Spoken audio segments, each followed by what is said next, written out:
relations. Pakistan has suffered another setback at the international stage today as the Asia-Pacific group of the Financial Action Task Force, that's FATF, an international anti-money laundering watchdog, has downgraded it and placed it under the list of blacklisted countries.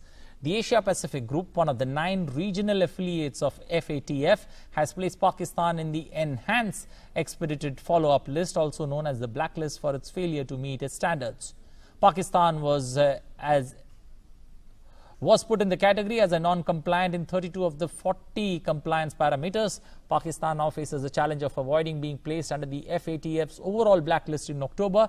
It was earlier placed in the grey list by FATF.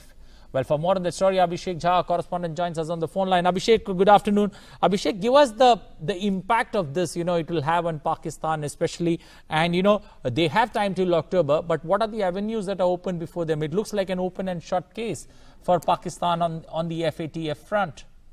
Anil, it comes at a very bad timing for Pakistan, especially at a time when Pakistan is trying to garner as much financial support from the world economies or its allies and global financial institutions like World Bank, Asian Development Bank and other financial institutions. It is trying to get as much of aid, loans and long-term financial assistance from these countries.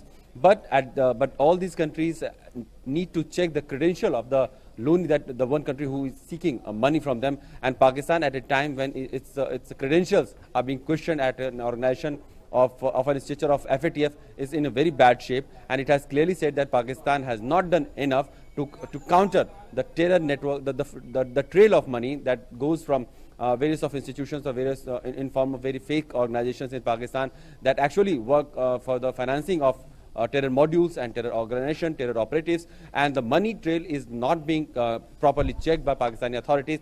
And that is one big decision of this subgroup of FATF, which has said that Pakistan must be placed under blacklist. Okay. Now Pakistan has a very limited period time of almost 2 months before the October meeting of full plenary session of FATF takes place, where Pakistan will have to defend itself that why it should not be placed in the blacklist.